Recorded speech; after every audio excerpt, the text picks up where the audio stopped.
मैं आज ग्वालियर चंबल में आई के बड़ी खुशी भई। मैं पहले भी पीताम्बरा मैया के दर्शन को आई हती।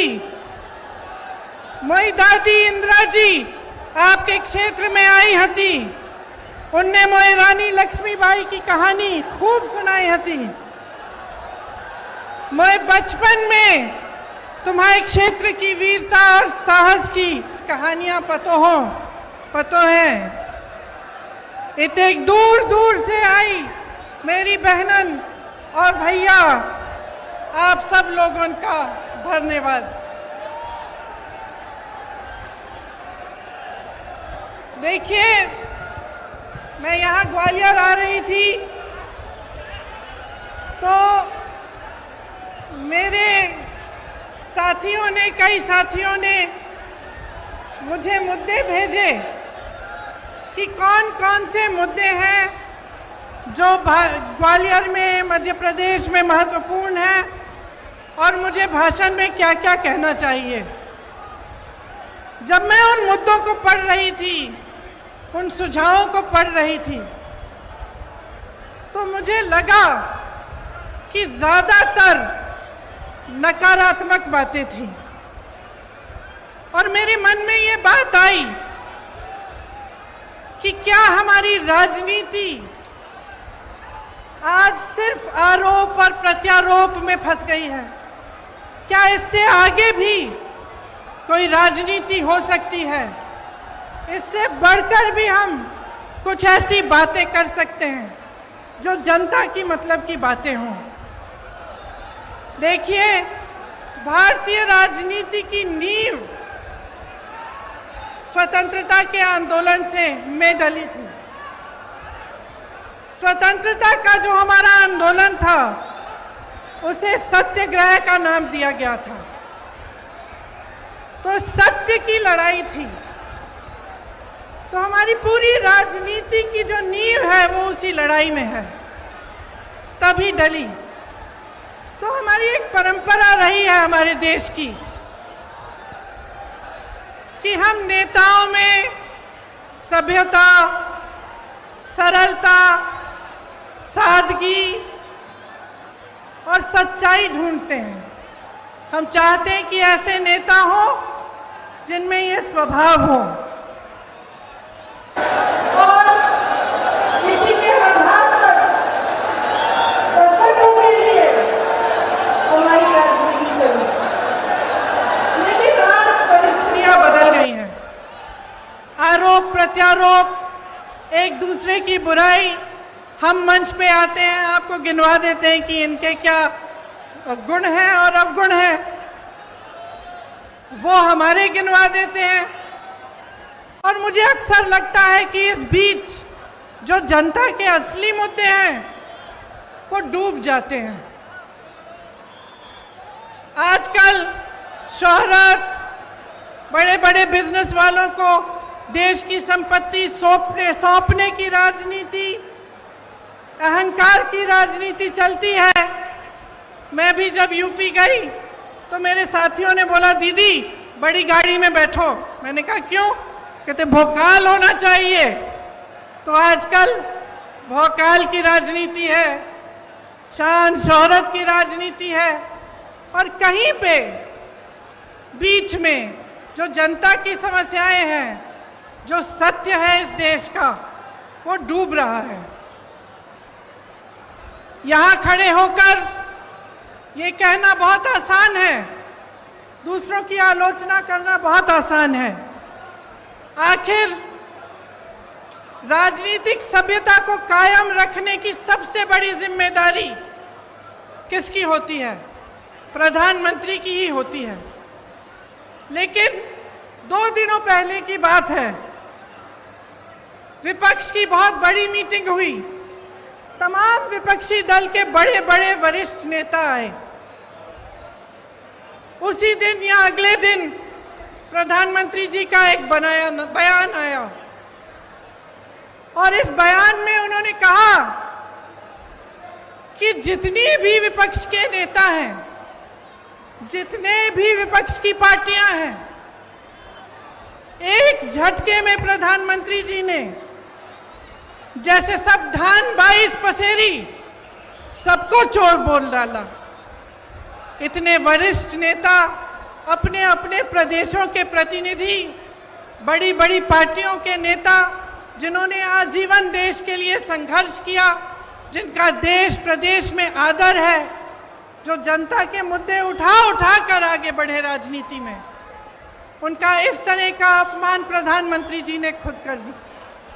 और दूसरी तरफ देखिए, मणिपुर में 2 महीनों से पूरा प्रदेश जल रहा है, घरों में आग लगाई जा रही है, मार काट हो रही है आपस में, महिलाओं के साथ भयावह अत्याचार हो रहा है, बच्चों के सर पर छत नहीं रहे, और हमारे प्रधानमंत्री जी ने 77 दिन के लिए कोई बयान ही नहीं दिया इस पे। वहां पे एक्शन लेना छोड़िए, एक लफ्ज नहीं कहा। कल मजबूरी में, क्योंकि एक इतना भयावह वीडियो वायरल हुआ कि वो फिर चुप नहीं रह पाए, तो मजबूरी में कल एक बयान दिया उन्होंने, एक वाक्य बोला, और उस वाक्य में भी राजनीति घोल दी। उस वाक्य में भी उन्होंने उन प्रदेशों का नाम ले लिया जिसमें विपक्ष की सरकार है। तो मैं आपसे पूछना चाहती हूं कि ये जन आक्रोश लिखा है, ये जन आक्रोश किस बात का? ये जन आक्रोश आपके ही मुद्दों पर है कि नहीं है? और यहां खड़े होकर मैं भी इस 30 मिनट के भाषण में 10 मिनट प्रधानमंत्री जी की आलोचना कर सकती हूं। 10 मिनट के लिए मैं ये कह सकती हूं कि कितनी घोषणाएं, नकली घोषणाएं की, कितने घोटाले किए, कितने नाटक करते हैं शिवराज जी। और मैं 10 मिनट के लिए सिंधिया जी के बारे में भी बोल सकती हूं कि किस तरह से अचानक उनकी विचारधारा ही पलट गई। लेकिन आज मैं यहां आपका ध्यान भटकाने के लिए नहीं आई हूं, मैं आपके मुद्दों पर बात करने आई हूं। और आज जो सबसे बड़ा मुद्दा है आपका, मैं जानती हूं क्या है, महंगाई का मुद्दा है। सबसे बड़ा मुद्दा आज महंगाई है। और मैं सिर्फ सब्जी, फल, आटा, गेहूं, इस सब की मैं महंगाई नहीं कह रही हूं। ये तो है ही, जब टमाटर 150 रुपए में आप खरीद नहीं सकते तो ये तो है ही। लेकिन इस महंगाई से किस तरह आपकी कमर तोड़ी जा रही है उसकी बात कर रही हूँ। मैं वो बात कर रही हूँ कि जब घर में इतनी बारिश हो रही है, आजकल छत से कुछ पानी गिर रहा है, आपको मरम्मत करवानी है, वो मरम्मत महंगी हो गई है। आपको किसी के घर जाना है, कुछ ले जाना है उनके लिए, वो खरीदना मुश्किल हो गया है। आपके बच्चों की फीस भरना मुश्किल हो गया है। इतनी बारिश में जो बच्चे स्कूल पाठशाला तक जा रहे हैं, उनके लिए छाता खरीदना मुश्किल हो गया है। आपके पूरे जीवन पर एक बहुत बड़ा बोझ बन गई है ये महंगाई। तो ये सिर्फ टमाटर के भाव की बात नहीं है, ये बात आपके जीवन की है कि किस तरह आप गुजारा कर पा रहे हैं, मैं समझ नहीं पा रही हूँ।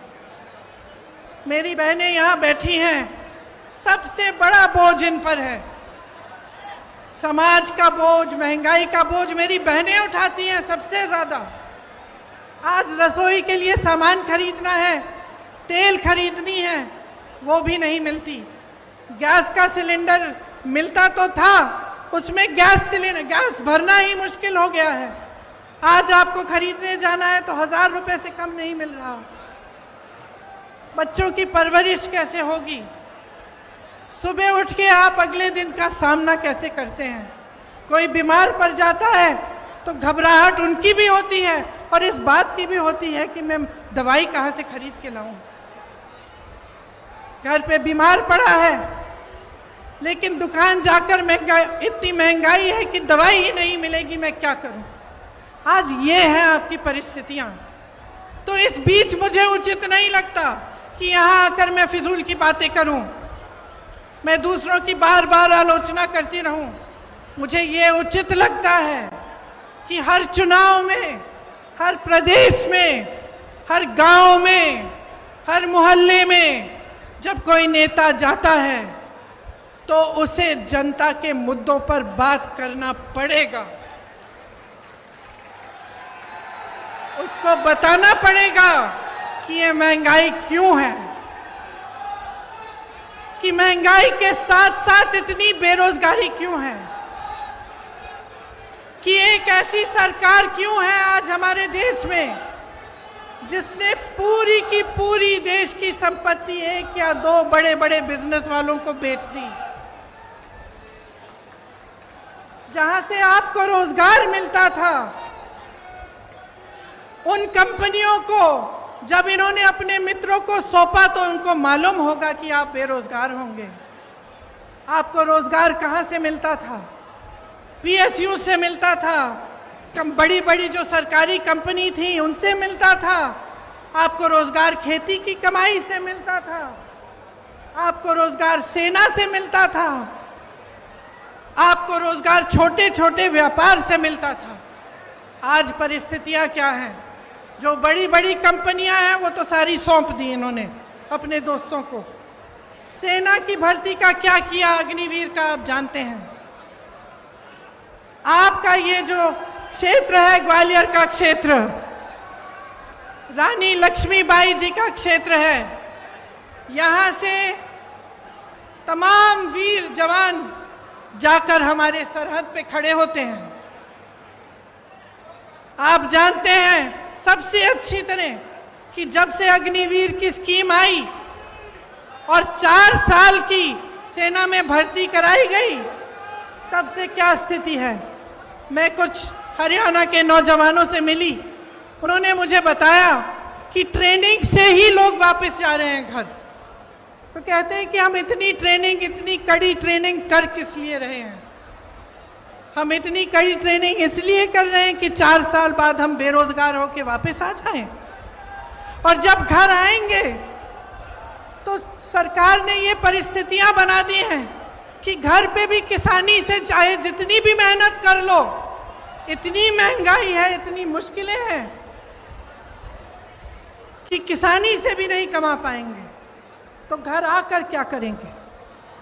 वहां भर्ती के लिए तमाम नौजवान पढ़ाई करते हैं, माँ बाप मेहनत की कमाई से उनके लिए पैसे इकट्ठे करते हैं। कोई 10,000 के ट्यूशन, कोई 20,000 के ट्यूशन करता है, और फिर देखिए पटवारी के इम्तिहान में किस तरह से घोटाला हो गया। तो इन चीजों का समाधान क्या है? आज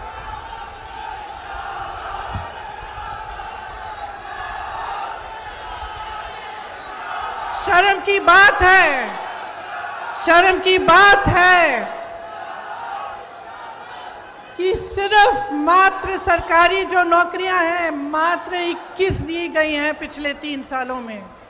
2018 में जब हमारी सरकार बनी थी तब इन्होंने सरकार गिराई।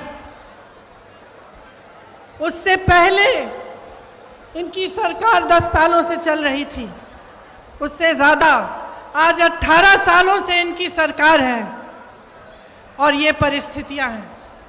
तो चुनाव के पहले ये कहने का क्या फायदा है कि हम फलां स्कीम बनाएंगे, हम महिलाओं को कुछ देंगे, हम नौजवानों को रोजगार देंगे। क्या फायदा है? 18 साल से तो आप सरकार में रहे हैं, तब तो आपने कुछ दिया नहीं।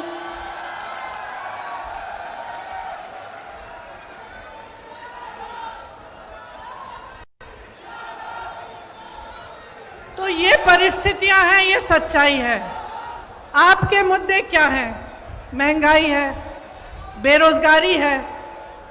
जिस तरह से ये घोटाले पे घोटाला होता जा रहा है, जिसकी बड़ी लंबी लिस्ट है, यहाँ मेरे पास निकालती हूँ क्योंकि इतनी लंबी है कि इतने सारे याद भी नहीं रह पाते। खैर निकाल के बाद मैं बताऊंगी, दिख नहीं रही। तो इन्होंने इतने सारे घोटाले किए, कुछ नहीं छोड़ा, सड़कें नहीं छोड़ी, कुछ नहीं छोड़ा, भगवान की मूर्तियां नहीं छोड़ी महाकाल में।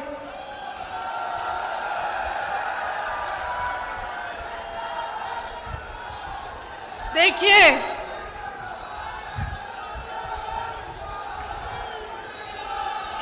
बात है, देखिए, दो बातें।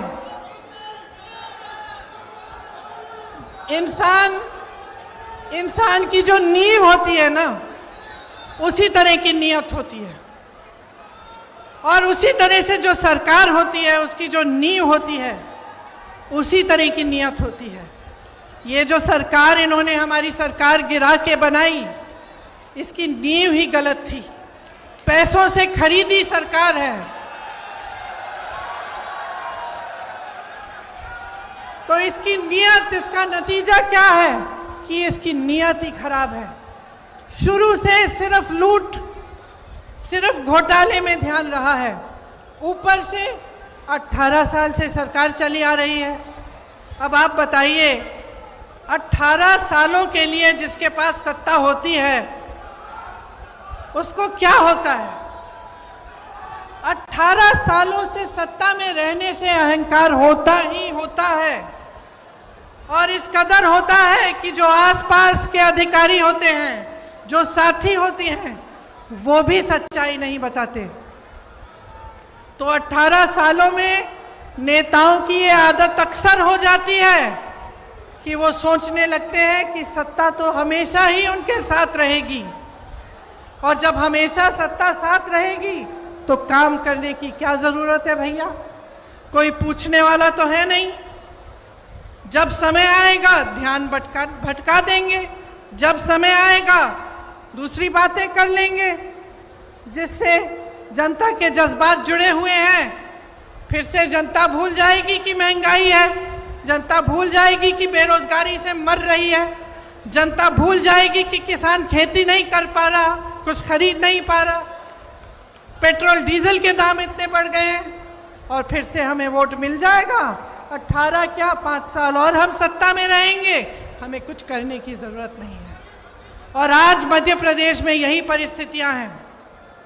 सत्ता की वजह से अहंकार है, सत्ता की वजह से आलस है, और सुन लीजिए, सत्ता का स्वभाव है कि वो इंसान की भी असलियत उभार देती है।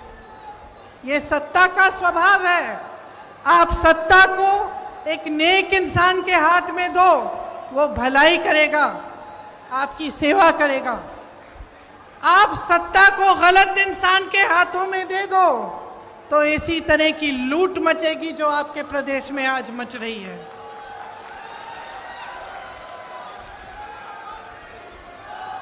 महंगाई, बेरोजगारी से समाज में तनाव बढ़ता है।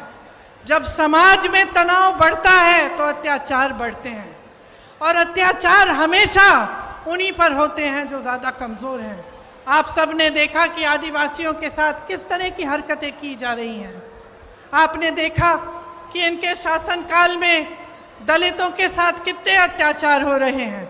महिलाओं की तो हम बात ही ना करें, हर रोज़ बलात्कार होता है।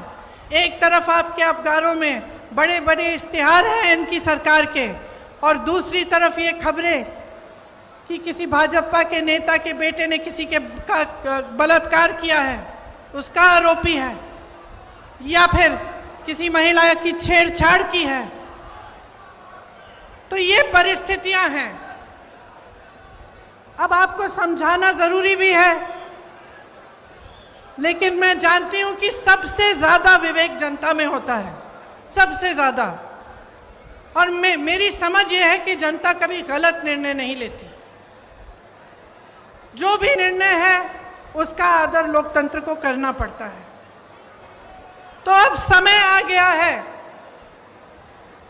कि आप अपने लिए, अपने भविष्य के लिए एक बहुत बड़ा निर्णय करने वाले हैं। यह निर्णय क्या है कि अगले 5 सालों में क्या आप यही चाहते हैं जो आपने पिछले 5 सालों में देखा? और इस विषय में मैं आपसे पूछना चाहती हूं, मेरे नौजवान भाई बहन, बताइए आप में से कितनों को रोजगार मिला है?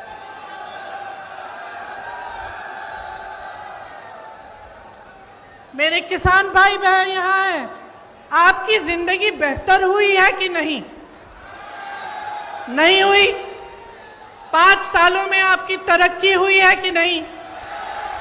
यहाँ व्यापारी होंगे, छोटे दुकानदार वाले भी होंगे, रेहड़ी पटरी वाले भी होंगे। क्या आपके जीवन में तरक्की आई है कि नहीं? आप कितनी मेहनत से कमाते हैं, कुछ नहीं बचता आपके पास। और जो आप पर सत्ता है, जो जिनके पास सत्ता है, जो आप पर राज कर रहे हैं, आलस के बावजूद घोटाले पे घोटाले कर करके कमा रहे हैं। बड़े बड़े आलीशान महल हैं उनके, बड़े बड़े बिजनेस वालों के साथ घूमते फिरते हैं, लेकिन आपके पॉकेट में, आपके जेब में एक पाई नहीं बचती। आज ये अभाव है तो इसलिए है क्योंकि आप जागरूक नहीं बने हैं। मैं आप ही को दोषी ठहराऊंगी कि आपकी जागरूकता में कमी है। आप नेताओं से सही सवाल कर नहीं रहे हैं। आप नेताओं से पूछिए कि इतने घोटाले क्यों हो रहे हैं, कि आपने 22,000 घोषणाएं की, उसमें से क्या आपने 2,000 भी पूरी की? आप क्यों नहीं पूछ रहे हैं कि ये 20-25 घोटाले, इनकी जो लिस्ट है ये हर रोज बढ़ती कैसी चली जा रही है? आप ये नहीं पूछते कि आपके लिए इतनी महंगाई और इस देश के जो बड़े बड़े उद्योगपति हैं, जिनको इन सरकारों ने आपकी संपत्ति दे दी है, उनकी कितनी कमाई है? मैं बताती हूँ। 1600 करोड़ रुपए एक उद्योगपति एक दिन में कमा रहा है, जिसको इस देश की संपत्ति दे चुके हैं। 1600 करोड़ रुपए एक दिन में, और इस देश का किसान एक दिन में 27 रुपए नहीं कमा पा रहा। तो आज मैं आपसे पूछना चाहती हूं, बदलाव चाहते हो कि नहीं चाहते हो? आप एक ईमानदार सरकार चाहते हो कि नहीं चाहते हो? आप इस सरकार को हटाकर एक ऐसी सरकार बनाना चाहते हो जो आपके लिए दिन रात एक करके काम करे कि नहीं? आज 1600 युवा बेरोजगार हैं प्रदेश में। 1600 युवा आत्महत्या कर रहे हैं बेरोजगारी की वजह से। युवा जो होता है वो आशा रखता है, महत्वाकांक्षाएं होती हैं उसकी, माँ बाप के लिए कुछ करेगा, कमाएगा, घर में जो बच्चे हैं उसकी परवरिश करेगा। आज वो सारे सपने तोड़ दिए हैं। क्या आप ऐसी सरकार चाहते हैं जो रोजगार दिलवाए, जो आपको मजबूत बनाए, जो मध्य प्रदेश के नौजवानों को अपने पैरों पे खड़ा करे कि नहीं? मैंने उत्तर प्रदेश में एक नौजवान से पूछा कि बेटा, ये जो राशन की बोरी तुम्हें दी जाती है, तुम्हें ये चाहिए कि तुम्हें नौकरी चाहिए? मैं सबसे पूछती थी, एक ऐसा नौजवान नहीं था जिसने कहा मुझे राशन की बोरी दो। एक नहीं था। जितने भी नौजवान थे, चाहे जितने गरीब हों, चाहे छोटे छोटे से घर में रहते हों, वो सब कहते थे हमें रोजगार चाहिए, हमें नौकरी चाहिए, हम अपने पैरों पे खड़े होकर अपने परिवार के लिए खुद कमाना चाहते हैं।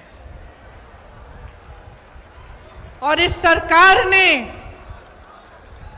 आपको निर्भर बनाने का काम किया है। आपको राशन पर निर्भर करेंगे या आपको अपनी फालतू की स्कीमों पर निर्भर करेंगे जिसमें आपको कुछ मिलता भी नहीं है, लेकिन आपको रोजगार नहीं दिलवाएंगे, आपको अपने पैरों पर खड़े होने का काम नहीं करने देंगे। इसीलिए कांग्रेस जो है वो आपके लिए कुछ वादे, कुछ गारंटी लाई है। जब मैं कहती हूं कि कांग्रेस गारंटी देगी, तो मैं इस आधार पर कहती हूं कि हमारी जहां जहां सरकारें हैं, वहां वहां हमने जो गारंटी दी वो निभाई जा रही हैं। चाहे आप मध्य प्रदेश में चाहे आप कर्नाटका में, चाहे आप हिमाचल प्रदेश में, चाहे आप राजस्थान में देखें, तो जो वादे किए थे वो निभाए जा रहे हैं।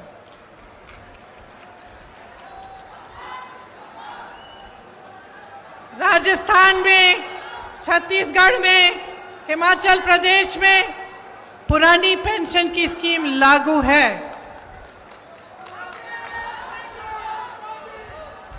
जब आप सरकारी नौकरी लेने जाते हैं तो उसमें सबसे बड़ी चीज क्या होती है?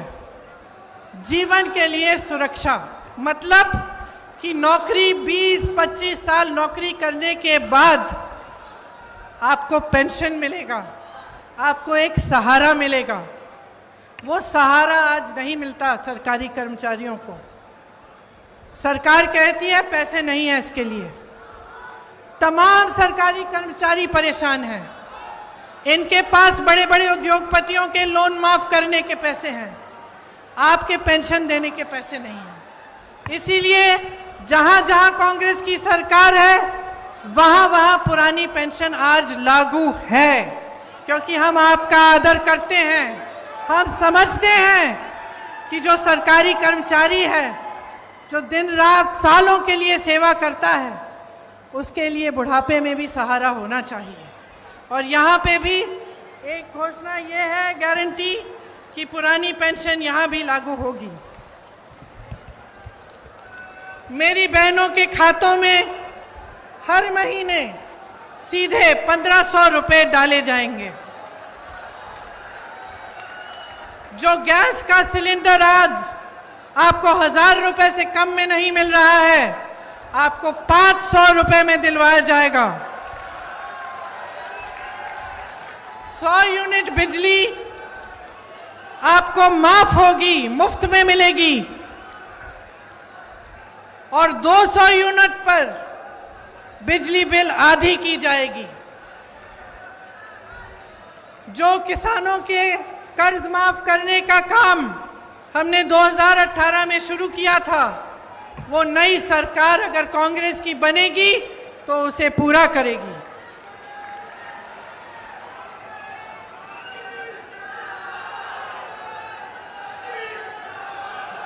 आज छत्तीसगढ़ में कांग्रेस की सरकार है, 2600 रुपए धान मिल रहा है। 2600 रुपए आपको मिलते हैं धान के लिए। जहां पे हिमाचल में हमारी सरकार है, वहां जो वादे किए उनको पूरा करने का काम शुरू है। कर्नाटका में कहा था कि महिलाओं को बस में यात्रा मुफ्त में मिलेगी, आज महिलाएं मुफ्त में यात्रा कर रही हैं। तो इस बार मध्य प्रदेश में मुझे लगता है कि प्रचंड बदलाव की लहर है। और मैं आपसे आग्रह करती हूं कि प्रचंड बहुमत से आप इस बार कांग्रेस को जिताइए। एक ऐसी मजबूत सरकार बनाइए जो न खरीदी जा सके न गिराई जा सके, जो 5 सालों के लिए दिन रात आपके लिए काम करे और आपके ही भविष्य को मजबूत बनाए।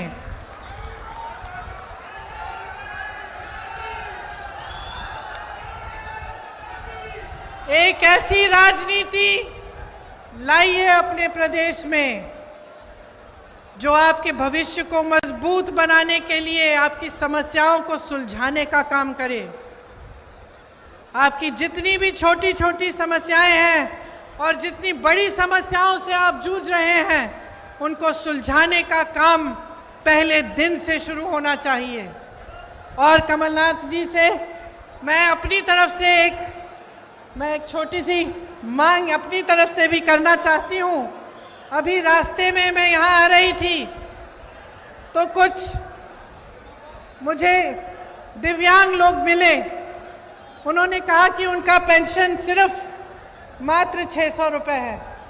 तो मैं आपसे आग्रह करती हूं कि आपकी जब सरकार बनेगी तो उनका पेंशन भी जरूर बढ़ाइएगा।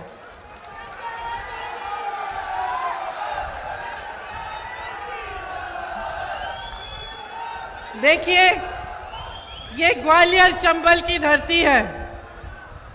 जैसे मैंने कहा, झांसी की रानी की धरती है। बड़े बड़े यहाँ से महापुरुष हुए, अपने क्षेत्र के लिए, अपने देश के लिए, अपनी जनता के लिए जी जान एक की। ग्वालियर चंबल बारे अब की जी मामा जी की भ्रष्ट सरकार बदलबे बारे है। बोलो, बदलबे बारे है ना? ठीक बोल रही हूं? और बोलूं आपकी भाषा में? एक बार हमारे संगे जोर से बोलो, भाजपा जाए बेबारी है, कांग्रेस आए बेबारी है। भाजपा जाए बेभारी है, कांग्रेस आए बेभारी है। और आप सबको धन्यवाद देना चाहती हूं कि इतने समय से आपने मेरा इंतजार किया, मेरी बातों को आपने ध्यान से सुना। मैं आशा रखती हूं कि आप इन बातों को भूलेंगे नहीं, और चाहे जिस भी पार्टी का नेता आपके सामने आए, मंच पे खड़ा हो, आप उससे ये जरूर पूछिए कि आपके मुद्दों पे बात करें और आपके लिए वो क्या करेंगे। तो आप सबको बहुत बहुत धन्यवाद। जय हिंद।